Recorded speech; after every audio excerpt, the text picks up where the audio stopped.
tenemos opiniones de algunos congresistas respecto a cómo debería estar conformado el gabinete ministerial. Sobre ello vamos a hablar más adelante. Ahora los invito a ver los titulares. Congresistas coinciden en que nuevo premier debe ser gestor de diálogo y consenso. Además, debe servir de puente entre el gobierno y la oposición.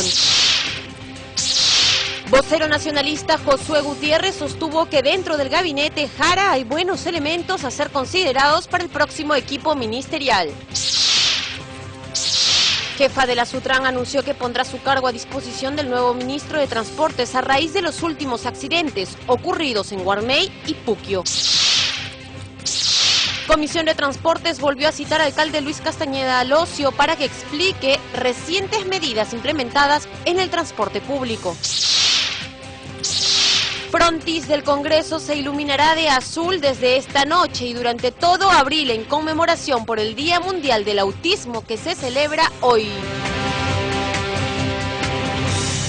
Bien, empezamos contándoles que congresistas de diversas bancadas coincidieron en que tras la censura de Ana Jara, el nuevo premier debe contar con ciertas cualidades como ser gestor de diálogo y consenso, además de servir de puente entre el gobierno y la oposición por el bien del país. Escuchemos.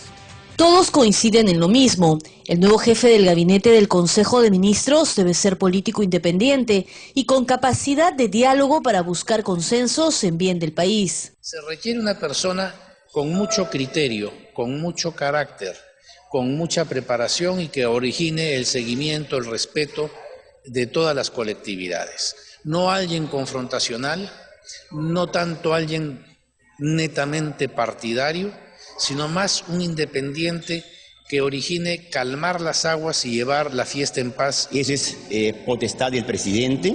Nosotros simplemente decimos que ojalá que busquen una persona con capacidades propias y con independencia sobre todo. La independencia es fundamental en el perfil de quien tenga que reemplazar a la señora Ana Jara. Mientras los parlamentarios Víctor Andrés García Belaúnde y Virgilio Acuña consideraron que se requiere un gabinete de consenso y con capacidad de gestión. Hay que buscar un gabinete de consenso, pero tiene que ser un gabinete de bisagra entre un gobierno que se va muy pronto y un gobierno que viene también muy pronto. Yo creo que un gabinete de bisagra tiene que ser nombrado en base a un primer ministro dialogante y con capacidad de gestión, porque hay temas fundamentales como la desaceleración de la economía, que está afectando a una masa importante de personas. Pues que se requiere de un político de gran experiencia y una gran capacidad de conexión con la fuerza política. La política es una negociación permanente, la política es una distribución permanente del poder. Yo creo que al presidente le corresponde no buscar en su grupo político un primer ministro, sino buscar dentro de los grandes políticos del Perú, buscar a una persona que pueda servir de gran conciliador entre el gobierno y la fuerza política de oposición. Los congresistas Luis Iberico y Martín Belaúnde indicaron que independientemente del partido que represente, el sucesor de Ana Jara tiene que ser una persona que sepa escuchar a todas las fuerzas políticas. Independiente o del partido de gobierno o de cualquier partido político, no importa, pero que sea una persona que dialogue, que hable, que abra las puertas, que mantenga el esfuerzo que inició Ana Jara de diálogo con los partidos de oposición. Todos estamos dispuestos a dialogar. Lo que no tiene que hacer es poner a alguien de confrontación y de choque. Entonces tiene que ser una persona que tenga la confianza del presidente y que sea dialogante, efectivo y que marche, que sea hombre dialogante y también accionante. Hasta el cierre de este informe se escuchaban varios nombres como reemplazo de Ana Jara. Los más voceados, los ministros Pedro Cateriano, Freddy Otárola o Milton von Gessen. Informó Perla Villanueva, Central de Noticias del Congreso. Bueno, el vocero de la bancada nacionalista, Josué Gutiérrez, sostuvo que dentro del gabinete presidido por Ana Jara hay muy buenos elementos y cuadros a ser considerados para integrar el nuevo equipo ministerial. Escuchemos por qué. Creo que Dentro de los integrantes del gabinete hay personas idóneas, muy importantes, con solvencia moral, con solvencia democrática, están preparados cualquiera de ellos. Pero también en el partido hay elementos muy importantes. El presidente someterá, digamos, a evaluación a todos los nombres que pudiera tener y a los convocados los hará presente en su momento en el Parlamento, ¿no? ¿Pedro Cateriano podría ser eso? Podría ser, ¿por qué no? Es un hombre democrático de solvencia moral intachable. De otro lado, Marta Chávez y Mauricio Mulder opinaron respecto a la situación legal de los ministros del gabinete Jara. Mientras, para la legisladora de Fuerza Popular, los titulares pueden ser ratificados, para el congresista de Concertación Parlamentaria, estos ya no pueden ocupar ninguna cartera. Se ha censurado a la ministra Jara y se produce la crisis total del gabinete por esa razón, pero no se han censurado a los otros ministros. O sea, los otros ministros, una vez que el presidente Humala designa al nuevo presidente del Consejo de Ministros, puede ratificar a los que han estado. Ahora, puede tomar alguno de ellos también como presidente del Consejo de Ministros. Pero lo primero que hay que determinar es que la censura a la presidenta del Consejo de Ministros es la censura a todos los ministros. Están deslizando la especie, que a mí me parece una sacada de vuelta a la ley, en el sentido de que solo se va la señora Jara y el resto de los ministros puede ser ratificado. Eso es un absurdo. La norma constitucional dice claramente que producida una moción de censura contra la presidenta del Consejo de Ministros se produce crisis total de gabinete. No dice podrán regresar, que tendrán que renunciar, no, crisis total de gabinete. Y eso es que la censura está todo el gobierno. Entonces lo que tiene que hacer el presidente de la República, pienso yo, es que, dada la lectura de que ha perdido mayoría en el Parlamento, tiene que buscar un gabinete que genere confianza en el Parlamento. Eso significa personas que no tengan una adscripción demasiado enfatizada en su partido político y que más bien sean personas que tengan voluntad de consenso, de diálogo, de entendimiento. 8:05 de la mañana, vamos con más noticias. La Subcomisión de Acusaciones Constitucionales declaró improcedente la denuncia constitucional contra el presidente del Tribunal Constitucional, Óscar Urbiola. Tenemos los detalles en el siguiente informe. Las denuncias constitucionales contra Óscar Urbiola Any se hicieron por la supuesta comisión del delito de prevaricato, tipificado en el artículo 418 del Código Penal. La subcomisión debatió los informes de calificación reunidos en el Grupo 2, referente a las denuncias constitucionales hechas por los poseedores de los bonos agrarios. Tras el debate, fue declarada improcedente por la mayoría de los integrantes de la comisión, con excepción de Marta Chávez, quien expresó su desacuerdo con la decisión tomada, ya que se niega a los miembros del Tribunal Constitucional la condición de magistrados al pretender decir que el delito de prevaricato es exclusivo para jueces y fiscales. Yo creo que una aplicación, una interpretación natural supone que en la medida que los miembros del Tribunal Constitucional inclusive deben cumplir las características que debe tener un vocal de la Corte Suprema, presidente, no tengo ninguna duda de que administran justicia. No se puede decir que, obviamente quiero dejar muy en claro de que los magistrados no han cometido prevaricato, pero en el supuesto que así fuere, claro que los magistrados del Tribunal Constitucional sí son pasibles de cometer delito de prevaricato, sino que la confusión en la parte considerativa es confundir lo que es analogía, y el Tribunal Constitucional lo ha precisado. Una cosa es la analogía, es cuando los jueces hacen una especie de integración normativa ante un vacío normativo, y otra cosa es hacer una interpretación analógica, cuando hay una ley que regula un caso concreto y lo único que hace el intérprete es determinar cuál es el alcance de esa norma. El presidente del Tribunal Constitucional en su momento manifestó que el fallo que ordena el pago de bonos agrarios iba a reactivar la economía. El magistrado sostuvo también que en la sentencia se está reservando una facultad para ejercer el control sobre el cumplimiento de esa resolución. Declarar la improcedencia de las denuncias constitucionales 274, 276, 277, 280, 283, 284, 285, 286, 290 y 301, modificándose sus argumentos conforme al expresado en esta sesión. Al final de la tercera sesión ordinaria, en el caso de los informes de calificación agrupados por bloques en atención del Grupo 2, se acordó declarar improcedente las denuncias constitucionales y se recomendó el archivo definitivo. La implementación del nuevo Código Procesal Penal acortará significativamente la duración de los juicios, afirmó el vocal supremo José Luis Lecaros ante la Comisión de Seguridad Ciudadana.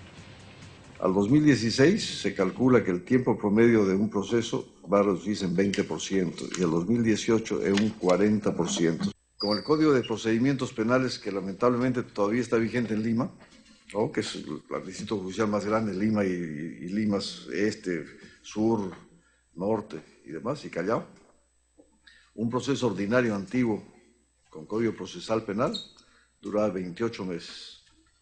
Un sumario antiguo duraba 23 meses. Con el nuevo código, un proceso normal dura 7 meses. Es decir, se ha reducido la duración de los procesos penales a un 25% de lo que duraban antes, y eso es un gran logro y se debe al nuevo Código Procesal Penal. En otras noticias, la jefa de la Superintendencia de Transporte Terrestre de Personas, Carga y Mercancías, Sutran, Elvira Moscoso, anunció que pondrá su cargo a disposición del nuevo ministro de Transportes.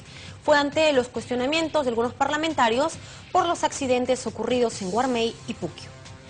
Ante los cuestionamientos de la mayoría de los integrantes de la Comisión de Transporte sobre el control de los vehículos de transporte de pasajeros interprovincial, que los últimos días han dejado 58 muertos y 126 heridos en Guarmey y Puquio, Ayacucho, la jefa de este organismo, Elvira Moscoso, anunció que pondrá su cargo a disposición del nuevo ministro del sector apenas este juramente. Mi cargo con el ministro ya está puesto a disposición. No me aferra a nada, yo he pasado ya 3 ministros y 2 gobiernos, solamente me debo a mi trabajo profesional. Fue durante la sesión a la que fue convocada para que explique cómo se ha venido llevando el control y sobre todo las sanciones a las empresas que originan esos accidentes. Los congresistas señalaron la necesidad de una reforma en el sector, incluso de declararlo en emergencia e invitar al próximo ministro la siguiente semana. Por eso le ruego, Presidenta, si puede insistir para, por favor, traer de suma urgencia al nuevo ministro o al mismo ministro de Transportes y Comunicaciones, no se sabe eso todavía, pero para la próxima semana. Acá sí se debía de declarar en estado de emergencia el transporte público del Perú. Eso es lo que se tiene que hacer. Pese a las críticas, la superintendenta de la Sutran, Elvira Moscoso, informó sobre las acciones tomadas en torno a las empresas que causaron los accidentes de tránsito en Guarmey y Puquio, Ayacucho, e indicó que a la empresa Murga Serrano le espera la cancelación de la ruta. Se ha incumplido una de las condiciones que exige el reglamento, respetar el servicio para el cual ha obtenido el permiso. La sanción que le corresponde a esto es cancelación de ruta. Moscoso explicó ante la Comisión de Transportes que la empresa que causó el accidente en Guarmey, Murga Serrano, no partió de un terminal, sino que salió de la Universidad de San Marcos y que el GPS permitió registrar la salida, pero el sistema no permite visualizar si iba o no con pasajeros. Lo que no va a poder informar es respecto a si suben o no suben pasajeros, pero sí informan si es que el vehículo paró y con eso se puede identificar si es que ha habido cambio de conductores. Elementos importantes que antes no se tenían. Finalmente, Moscoso dio cuenta que ya se hizo un convenio con la Policía Nacional para dotarlos de 200 patrulleros y 80 motos para las labores de fiscalización y seguridad en carreteras. De otro lado, la Comisión de Transportes aprobó reiterar el pedido de invitar al alcalde de Lima Metropolitana, Luis Castañeda Locio, para que informe precisamente sobre la reforma del transporte, medida solicitada por el congresista Mesías Guevara, informó Karina Aliaga, Central de Noticias del Congreso. Y sobre el tema de seguridad en las carreteras, el congresista y exministro del Interior, Octavio Salazar, recomendó a la población con ocasión del feriado largo por Semana Santa tomar las medidas y precauciones de seguridad para no ser víctimas de robos. Escuchemos. Para Semana Santa salen muchos ciudadanos de Lima a provincias y también vienen de provincias a Lima. Entonces es indudable que nuestra policía y todas las organizaciones del gobierno tengan que coincidir en un solo plan que asegure que los ciudadanos que se trasladan en los omnibuses a diferentes partes y ciudades del Perú y los que vengan a Lima tengamos la certeza de que no les va a pasar ningún accidente, que no van a ser objeto de ningún asalto y de ningún robo, y que aquí en la ciudad también se garantice la seguridad en los parques, en los cines, en los supermercados, en los malls, de tal forma, en los parques zonales, de tal forma que tengamos nosotras una Semana Santa en paz. Eso lo creo lo que es más importante y lo que tiene que asegurar un ministro del Interior de la mano, indudablemente, con nuestra Policía Nacional. Y tal como se había adelantado, la Comisión de Transportes volvió a citar al alcalde de Lima, Luis Castañeda Locio, para que explique las recientes medidas implementadas respecto del transporte público. El anuncio lo hizo el congresista Mesías Guevara. Hemos acordado volver a citar al señor alcalde de Lima, Castañeda Locio. Esperamos nosotros que esa vez asista y que no genere ningún pretexto, porque el pueblo de Lima y el pueblo peruano de manera específica y en general, necesitan una explicación clara y contundente de las reformas que vienen dando. Hay serios cuestionamientos que ha paralizado la reforma de transportes. Acá no estamos ya para jugar con caprichos personales, ni de venganzas políticas, ni de revanchas personales. Acá el pueblo de Lima se merece un respeto y sobre todo los ciudadanos. ¿Hay fechas con eso?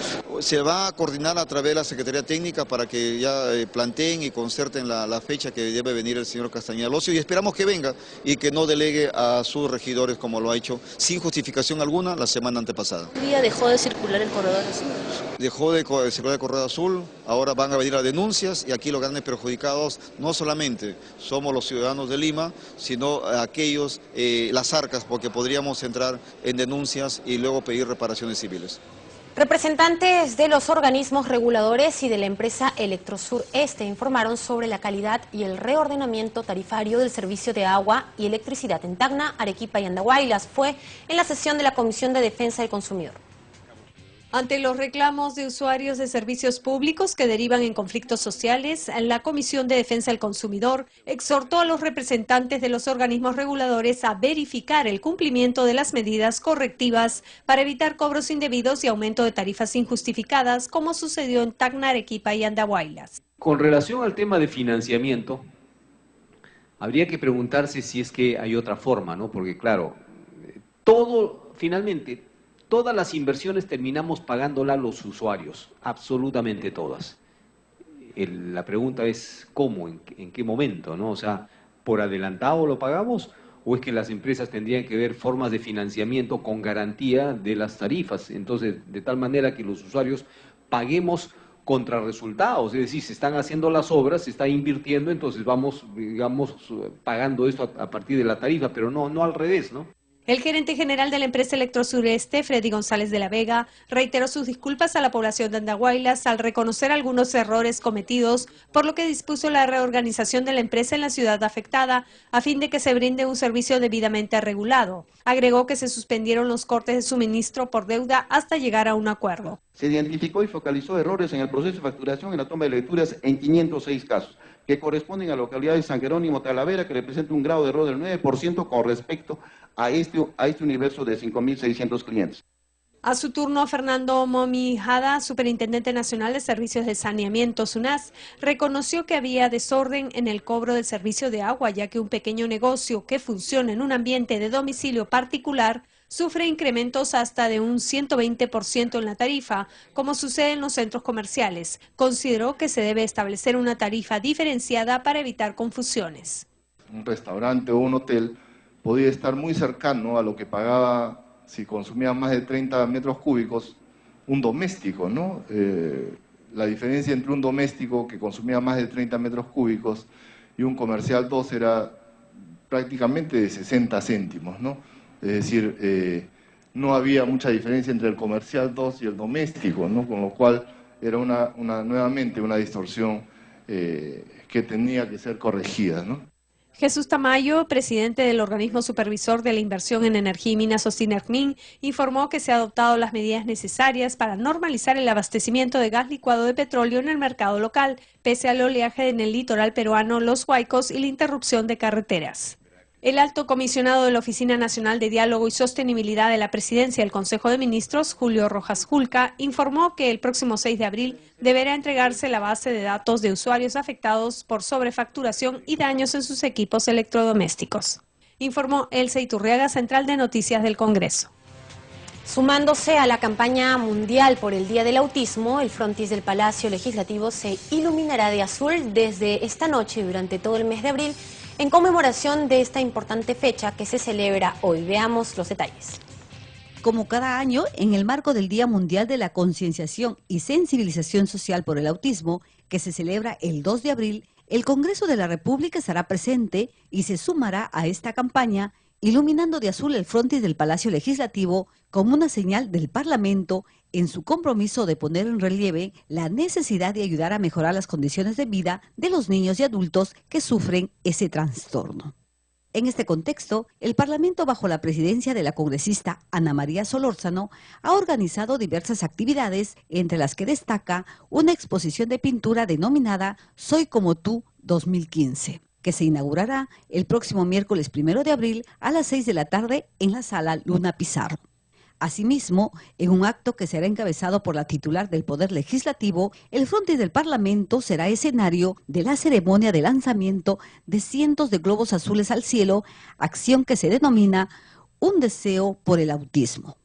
La jornada contará con la participación de congresistas de diferentes bancadas, de una delegación de niños autistas de distintas zonas de Lima y representantes de la asociación civil sin fines de lucro Soy Autista Ike, organizadora de las actividades. Cabe señalar que el color azul se ha transformado en un símbolo del autismo, ya que representa lo que viven a diario las personas con autismo y sus familias. Según señalan especialistas de esta enfermedad, hay veces en que el azul es brillante como el mar en un día de verano y otras veces ese azul oscurece y se disipa como un mar de tempestad, tal como ocurre en la vida de las personas que padecen de autismo. Informó Vilma Mondragón, Central de Noticias del Congreso. Con todo éxito se realizó en el Congreso la campaña de donación voluntaria de sangre para los niños del Instituto Nacional de Salud del Niño que organizó el Comité de Damas del Parlamento. Esta loable y altruista labor promovida por el Comité de Damas del Congreso, que preside Alejandra Solórzano Flores, convocó la participación de empleados y trabajadores del Parlamento, quienes de manera desinteresada, con su aporte, permitirán que niños del área de atención integral del paciente quemado y trasplante de médula ósea puedan recibir el tratamiento que los médicos del Instituto Nacional de Salud del Niño de San Borja les brindan. Estamos apoyando, incentivando a todo el personal del Congreso y a las personas que puedan pasar a que vengan y donen voluntariamente su sangre para salvar la vida de un niño. Esta campaña de sangre que estamos haciendo con el Instituto Nacional del Niño de San Borja es para promover y ayudar a los niños del área de quemados y del área de trasplante de médula ósea a que puedan hacerse las operaciones y cubrir la sangre que necesitan. El Instituto Nacional de Salud del Niño de San Borja es un centro hospitalario especializado y de alta complejidad, el cual atiende a niños, niñas y adolescentes derivados de distintos hospitales del país y cuenta con 5 especialidades: cardiología y cirugía cardiovascular, cirugía neonatal compleja, neurocirugía, atención integral del paciente quemado y trasplante de médula ósea, siendo estas 2 últimas a donde irán las donaciones de sangre obtenidas en la campaña. Cada trasplante que se hace de progenitores hematopoyéticos puede requerir, en lo que dura el previo, en el trasplante, en el post-trasplante, hasta más de 100 unidades. ¿Qué significa? Que yo requiero por lo menos 100 personas que me donen para un solo paciente, ¿no? Nosotros ya estamos ahorita camino al 7º trasplante, ¿no?, de células progenitoras hematopoyéticas emparentados en el instituto. Imagínense, cada uno de estos niñitos se ha consumido más de 100 componentes, ¿no? Lamentablemente, pues la sangre no se puede fabricar. La única manera de poder obtenerla son de las personas. Alejandra Solórzano informó que las damas del Parlamento continúan con su labor social, llevando donativos para los damnificados de Chosica, así como también en Tarapoto, donde un desborde del río afectó los hogares de los moradores del lugar. Informó Central de Noticias del Congreso.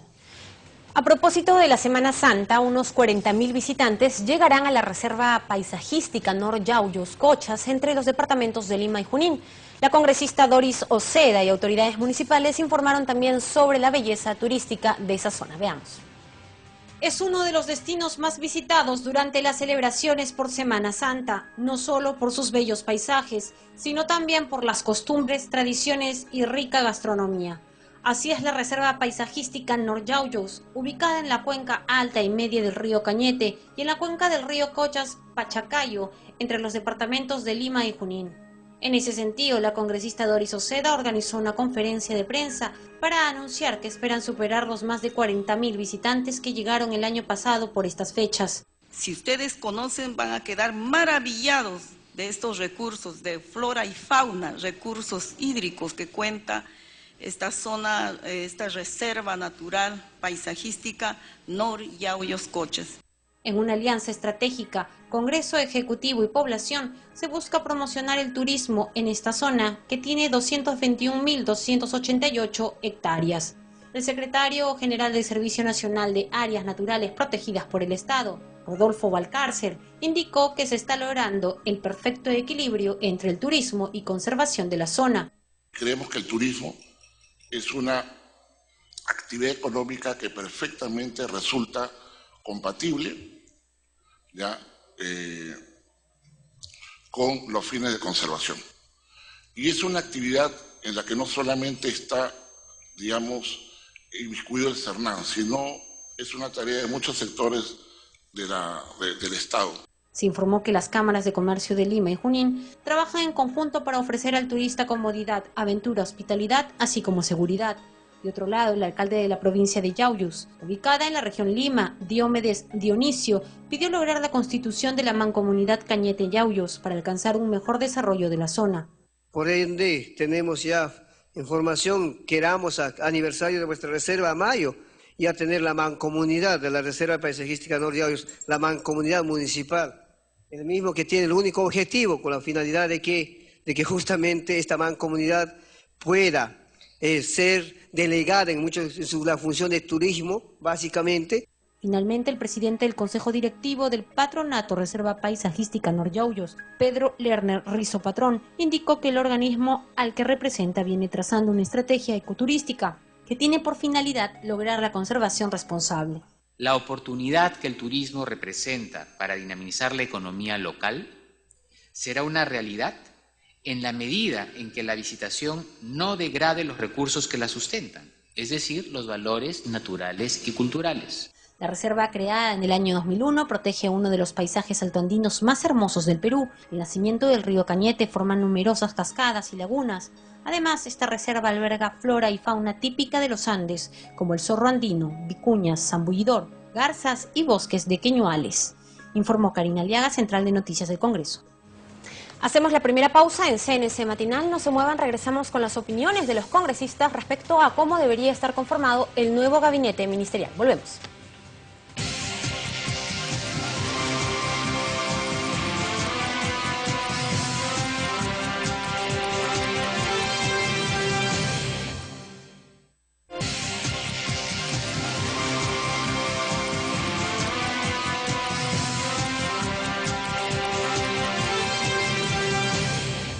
Iniciamos la segunda media hora informativa en CNC Matinal. Vamos antes con los titulares. Congresistas coinciden en que nuevo premier debe ser gestor de diálogo y consenso. Además, debe servir de puente entre el gobierno y la oposición. Vocero nacionalista Josué Gutiérrez sostuvo que dentro del gabinete Jara hay buenos elementos a ser considerados para el próximo equipo ministerial. Jefa de la Sutran anunció que pondrá su cargo a disposición del nuevo ministro de Transportes a raíz de los últimos accidentes ocurridos en Guarmey y Puquio. Comisión de Transportes volvió a citar al alcalde Luis Castañeda Alosio para que explique recientes medidas implementadas en el transporte público. Frontis del Congreso se iluminará de azul desde esta noche y durante todo abril en conmemoración por el Día Mundial del Autismo que se celebra hoy. Congresistas de diversas bancadas coincidieron en que tras la censura de Ana Jara Velázquez, el nuevo premier debe contar con ciertas cualidades como ser gestor de diálogo y consenso, además de servir de puente entre el gobierno y la oposición por el bien del país. Todos coinciden en lo mismo. El nuevo jefe del gabinete del Consejo de Ministros debe ser político independiente y con capacidad de diálogo para buscar consensos en bien del país. Se requiere una persona con mucho criterio, con mucho carácter, con mucha preparación y que origine el seguimiento, el respeto de todas las colectividades. No alguien confrontacional, no tanto alguien netamente partidario, sino más un independiente que origine calmar las aguas y llevar la fiesta en paz. Esa es potestad del presidente. Nosotros simplemente decimos que ojalá que busque una persona con capacidades propias y con independencia sobre todo. La independencia es fundamental en el perfil de quien tenga que reemplazar a la señora Nájara. Mientras los parlamentarios Víctor Andrés García Belaúnde y Virgilio Acuña consideraron que se requiere un gabinete de consenso y con capacidad de gestión. Hay que buscar un gabinete de consenso, pero tiene que ser un gabinete de bisagra entre un gobierno que se va muy pronto y un gobierno que viene también muy pronto.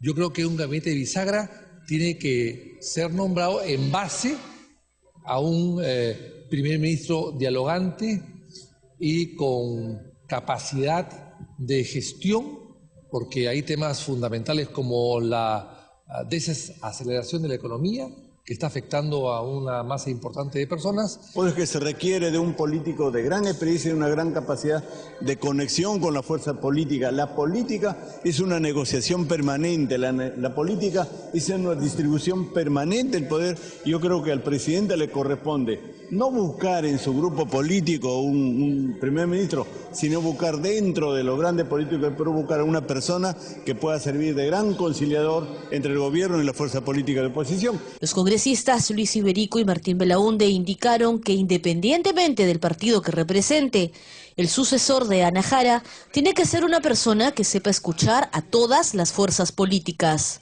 Independiente o del partido de gobierno, de cualquier partido político, no importa, pero que sea una persona que dialogue, que hable, que abra las puertas, que mantenga el esfuerzo que inició Ana Jara de diálogo con los partidos de oposición. Todos estamos dispuestos a dialogar. Lo que no tiene que hacer es poner a alguien de confrontación y de choque.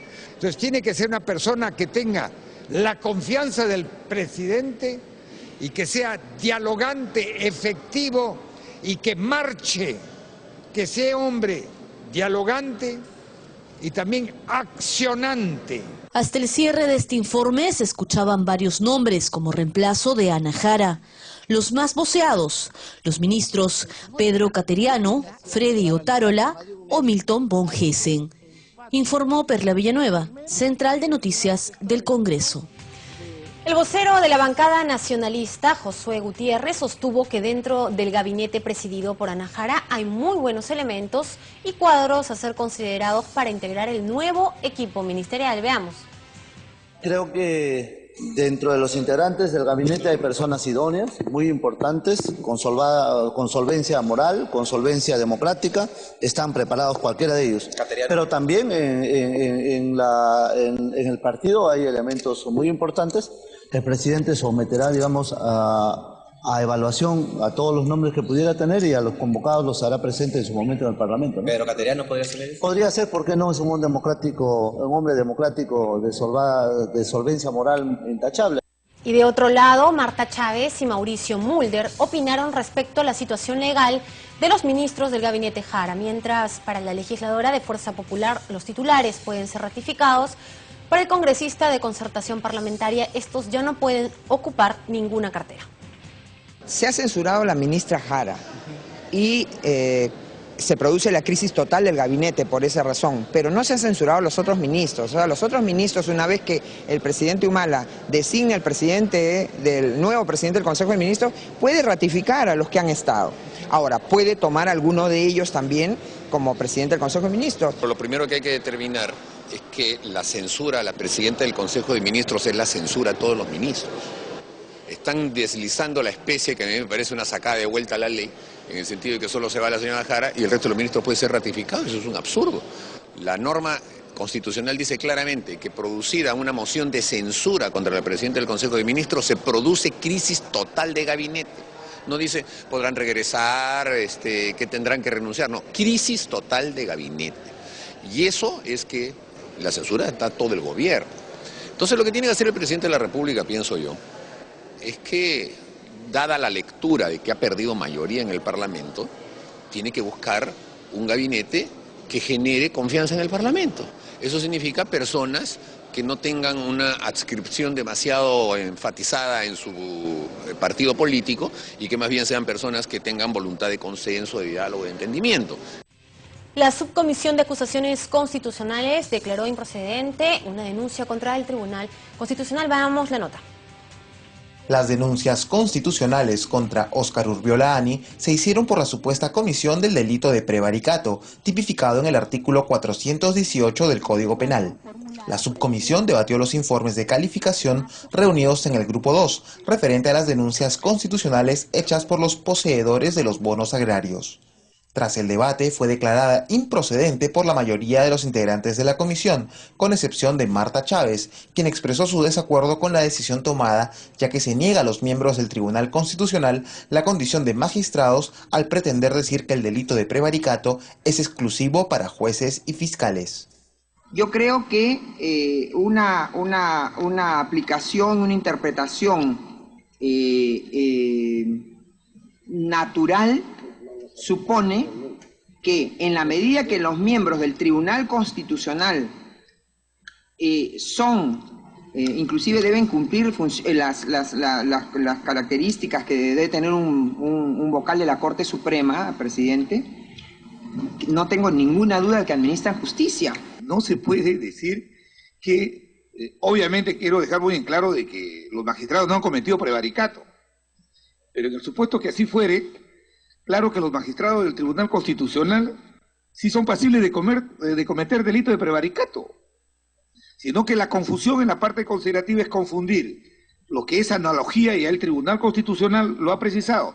Una cosa es la analogía, es cuando los jueces hacen una especie de integración normativa ante un vacío normativo, y otra cosa es hacer una interpretación analógica, cuando hay una ley que regula un caso concreto y lo único que hace el intérprete es determinar cuál es el alcance de esa norma. El presidente del Tribunal Constitucional en su momento manifestó que el fallo que ordena el pago de bonos agrarios iba a reactivar la economía. El magistrado sostuvo también que en la sentencia se está reservando una facultad para ejercer el control sobre el cumplimiento de esa resolución. Declarar la improcedencia de las denuncias constitucionales 274, 276, 277, 280, 283, 284, 285, 286, 290 y 301, modificándose sus argumentos conforme lo expresado en esta sesión. Al final de la tercera sesión ordinaria, en el caso de los informes de calificación agrupados por bloques en atención del Grupo 2, se acordó declarar improcedente las denuncias constitucionales y se recomendó el archivo definitivo. La implementación del nuevo Código Procesal Penal acortará significativamente la duración de los juicios, afirmó el vocal supremo José Luis Lecaros ante la Comisión de Seguridad Ciudadana. Al 2016 se calcula que el tiempo promedio de un proceso va a reducirse en 20% y al 2018 en un 40%. Con el Código de Procedimientos Penales, que lamentablemente todavía está vigente en Lima, ¿no?, que es el distrito judicial más grande, Lima y Limas Este, Sur, Norte y demás, y Callao, un proceso ordinario antiguo con Código Procesal Penal duraba 28 meses. Un sumario antiguo duraba 23 meses. Con el nuevo código, un proceso normal dura 7 meses. Es decir, se ha reducido la duración de los procesos penales a un 25% de lo que duraban antes, y eso es un gran logro y se debe al nuevo Código Procesal Penal. La jefa de la SUTRAN, Elvira Moscoso, anunció que pondrá su cargo a disposición del nuevo ministro de Transportes. Fue ante los cuestionamientos de algunos parlamentarios por los accidentes ocurridos en Guarmey y Puquio. Ante los cuestionamientos de la mayoría de los integrantes de la Comisión de Transporte sobre el control de los vehículos de transporte de pasajeros interprovincial, que los últimos días han dejado 58 muertos y 126 heridos en Guarmey y Puquio, Ayacucho, la jefa de este organismo, Elvira Moscoso, anunció que pondrá su cargo a disposición del nuevo ministro del sector apenas este juramente.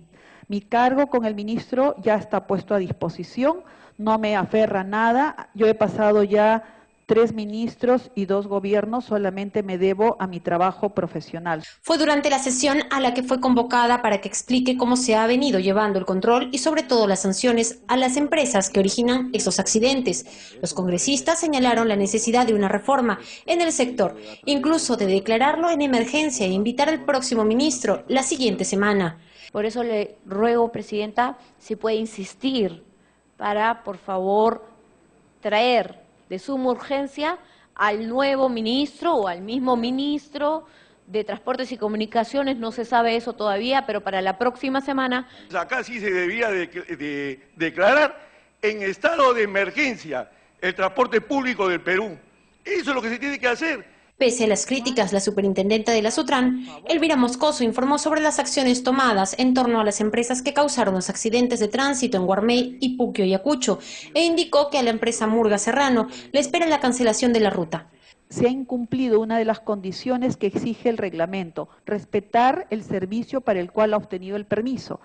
La sanción que le corresponde a esto es cancelación de ruta.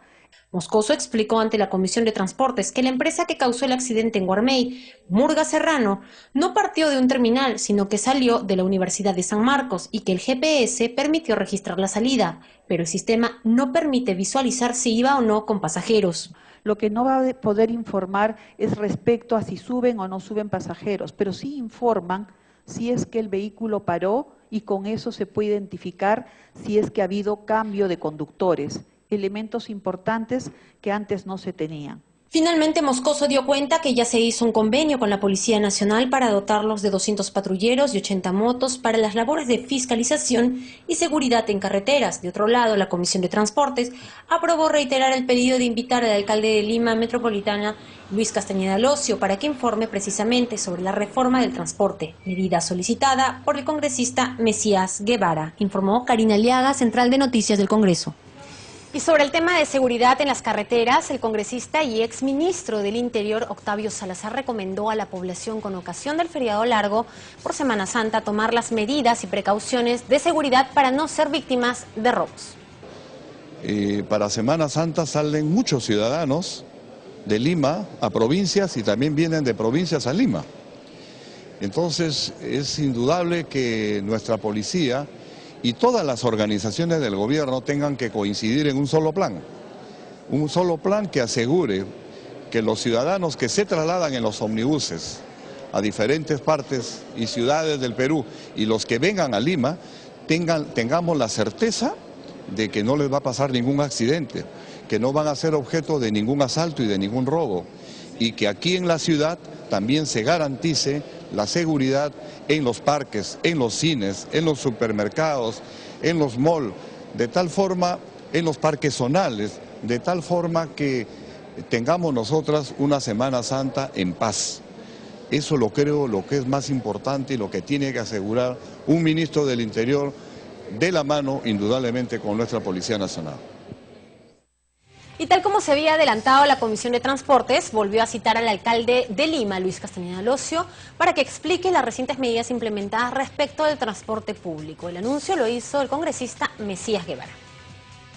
Hemos acordado volver a citar al señor alcalde de Lima, Castañeda Locio. Esperamos nosotros que esa vez asista y que no genere ningún pretexto, porque el pueblo de Lima y el pueblo peruano de manera específica y en general, necesitan una explicación clara y contundente de las reformas que vienen dando. Hay serios cuestionamientos que ha paralizado la reforma de transportes. Acá no estamos ya para jugar con caprichos personales, ni de venganzas políticas, ni de revanchas personales. Acá el pueblo de Lima se merece un respeto y sobre todo los ciudadanos. ¿Hay fechas con eso?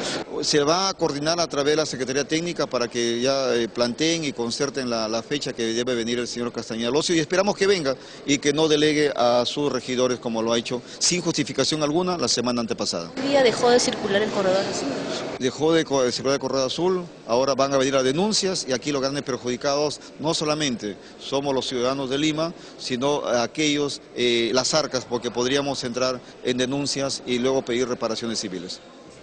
Representantes de los organismos reguladores y de la empresa Electrosur informaron sobre la calidad y el reordenamiento tarifario del servicio de agua y de electricidad en Tacna, Arequipa y Andahuaylas. Fue en la sesión de la Comisión de Defensa del Consumidor.